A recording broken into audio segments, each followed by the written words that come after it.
2 Samuel chapters 12 and 13. So the Lord sent Nathan to David. When he arrived, he said to him, "There were two men in a certain city, one rich and the other poor. The rich man had very large flocks and herds, but the poor man had nothing except one small ewe lamb that he had bought. He raised her, and she grew up with him and with his children. From his meager food she would eat, from his cup she would drink, and in his arms she would sleep. She was like a daughter to him. Now a traveler came to the rich man, but the rich man could not bring himself to take one of his own sheep or cattle to prepare for the traveler who had come to him. Instead, he took the poor man's lamb and prepared it for his guest." It's easy for us to always see the sin in other people before pointing it out in ourselves. This is why Jesus says, first check your own eye for a plank before you try to help your brother or sister get the speck out of their own eye. David was infuriated with the man and said to Nathan, "As the Lord lives, the man who did this deserves to die because he has done this thing and shown no pity. He must pay 4 lambs for that lamb." Nathan replied to David, "You are the man. This is what the Lord God of Israel says. I anointed you king over Israel, and I rescued you from Saul. I gave your master's house to you, and your master's wives into your arms. I gave you the house of Israel and Judah. And if that was not enough, I would have given you even more. Why then have you despised the Lord's command by doing what I consider evil? You struck down Uriah the Hittite with the sword and took his wife as your own wife. You murdered him with the Ammonite sword." It's easy for us to point out somebody else's sin, but when it's about ourselves, we are blind to it. First, let us analyze ourselves. First, let us check ourselves for a plank in our eye, so that then we can help our brother or sister remove the speck from their eye.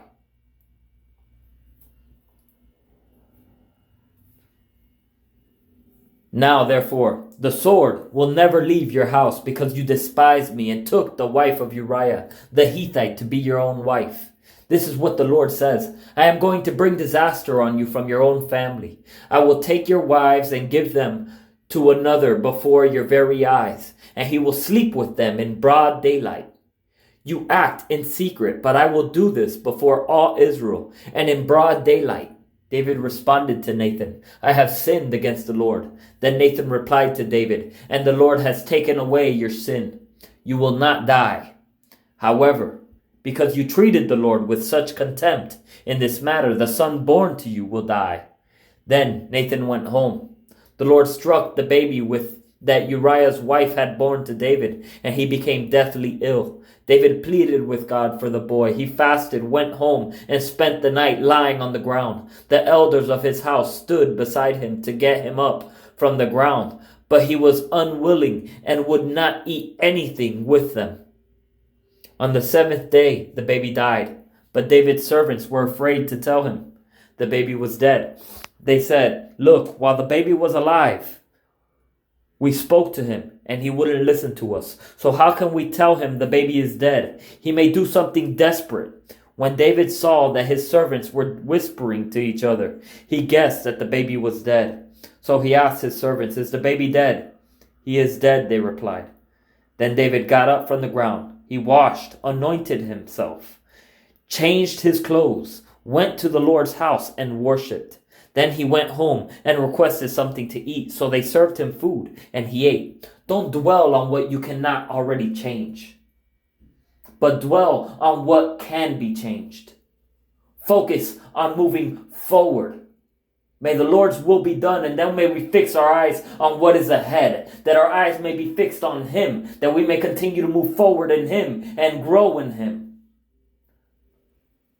Lest we sink into the water the way Peter did when he stepped out of the boat. Then David got up from the ground. He washed, anointed himself, changed his clothes, went to the Lord's house and worshipped. Then he went home, requested something to eat, so they served him food and he ate. His servants asked him, "Why have you done this? While the baby was alive, you fasted and wept, but when he died, you got up and ate food." He answered, "While the baby was alive, I fasted and wept because I thought, who knows? The Lord may be gracious to me and let him live. But now that he is dead, why should I fast? Can I bring him back again?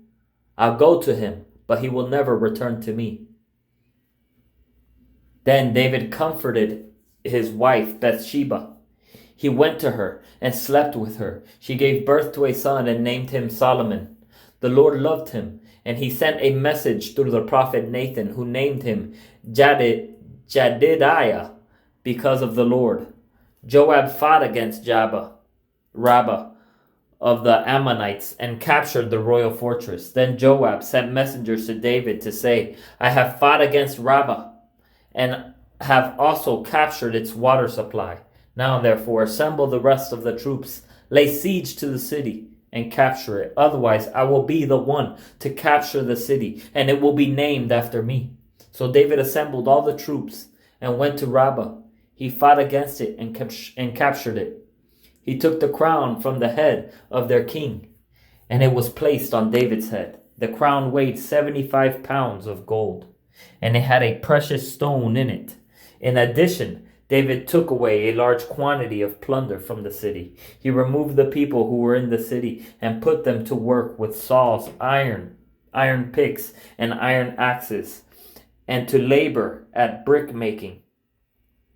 He did the same to all the Ammonite cities. Then he and all his troops returned to Jerusalem.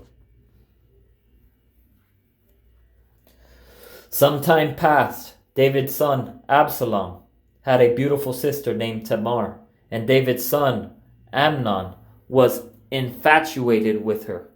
Amnon was frustrated to the point of making himself sick over his sister Tamar because she was a virgin, but it seemed impossible to do anything to her. Amnon had a friend named Jonadab, a son of David's brother Shimea. Jonadab was a very shrewd man, and he asked Amnon, "Why are you the king's son, so miserable every morning? Won't you tell me?" Amnon replied, "I'm in love with Tamar, my brother Absalom's sister." Jonadab said to him, "Lie down on your bed and pretend you're sick. When your father comes to see you, say to him, 'Please, let my sister Tamar come and give me something to eat. Let her prepare a meal in my presence so I can watch and eat from her hand.'" So Amnon lay down and pretended to be sick. When the king came to see him, Amnon said to him, "Please, let my sister Tamar come and make a couple of cakes in my presence so I can eat from her hand." David sent word to Tamar at the palace, "Please go to your brother Amnon's house and prepare a meal for him." Then Tamar went to his house while Amnon was lying down. She took dough, kneaded it, made cakes in his presence, and baked them. She brought the pan and set it down in front of him, but he refused to eat. Amnon said, "Everyone leave me," and everyone left him. "Bring the meal to the bedroom," Amnon told Tamar, "so I can eat from your hand." Tamar took the cakes she had made and went to her brother Amnon's bedroom. When she brought them to him to eat, he grabbed her and said, "Come sleep with me, my sister." "Don't, my brother," she cried. "Don't disgrace me, for such a thing should never be done in Israel. Don't commit this outrage. Where could I ever go with my humiliation? And you would be like one of the outrageous fools in Israel. Please speak to the king, for he won't keep me from you." But he refused to listen to her, and because he was stronger than she was, he disgraced her by raping her. So Amnon hated Tamar with such intensity that the hatred he hated her with was greater than the love he had loved her with. "Get out of here," he said. "No," she cried. "Sending me away is much worse than the great wrong you've already done to me." But he refused to listen to her. He hated her because she told him. She reproved him. She called him out on the disgusting, wrong thing that he was doing at the moment. But he still went through with it anyways, because of his pride, because of his self-seeking. So what happened was he started to despise her and hate her so much that his hate for her outweighed the love that he had for her. "No," she cried, "sending me away is much worse than the great wrong you've already done to me." But he refused to listen to her. Instead, he called to the servant who waited on him. "Get this away from me. Throw her out and bolt the door behind her." Amnon's servant threw her out and bolted the door behind her. Now Tamar was wearing a long-sleeved robe because this is what the king's virgin daughters wore. Tamar put ashes on her head and tore the long-sleeved robe she was wearing. She put her hand on her head and went away crying out. Her brother Absalom said to her, "Has your brother Amnon been with you? Be quiet for now, my sister. He is your brother. Don't take this thing to heart." So Tamar lived as a desolate woman in the house of her brother Absalom. When King David heard about all these things, he was furious. Absalom didn't say anything to Amnon, either good or bad, because he hated Amnon since he disgraced his sister Tamar. Sometimes it shames a person more than to say anything good or bad to them. Sometimes it shames them even more and convicts them. And sometimes the right thing to do is just keep quiet and walk away. 2 years later, Absalom's sheep bearers were at Baal-hazor near Ephraim, and Absalom invited all the king's sons. Then he went to the king and said, "Your servant has just hired sheep shearers. Will the king and his servants please come with your servant?" The king replied to Absalom, "No, my son. We should not all go, or we would be a burden to you." Although Absalom urged him, he wasn't willing to go, though he did bless him. If not, Absalom said, "Please let my brother Amnon go with us." The king asked him, "Why should he go with you?" But Absalom urged him. So he sent Amnon and all the king's sons. Now Absalom commanded his young men, "Watch Amnon until he is in good mood from the wine. When I order you to strike Amnon, then kill him. Don't be afraid. Am I not the one who has commanded you? Be strong and valiant."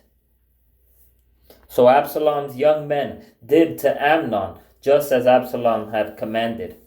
Then all the rest of the king's sons got up, and each fled on his mule. While they were on the way, a report reached David. Absalom struck down all the king's sons. Not even one of them survived. In response, the king stood up, tore his clothes, and lay down on the ground, and all his servants stood by with their clothes torn. But Jonadab, son of David's brother, Shimei, spoke up. "My lord must not think they have killed all the young men, the king's sons, because only Amnon is dead. In fact, Absalom has planned this ever since the day Amnon disgraced his sister Tamar. So now, my lord, the king, don't take seriously the report that says all the king's sons are dead. Only Amnon is dead." Meanwhile, Absalom had fled. When the young man who was standing watch looked up, there were many people coming from the road west of him, from the side of the mountain. Jonadab said to the king, "Look, the king's sons have come. It's exactly like your servant said." Just as he finished speaking, the king's sons entered and wept loudly. Then the king and all his servants also wept very bitterly. But Absalom fled and went to Talmai, son of Ammihud, king of Geshur, and David mourned for his son every day. After Absalom had fled to Geshur and had been there 3 years, King David longed to go to Absalom, for David had finished grieving over Amnon's death.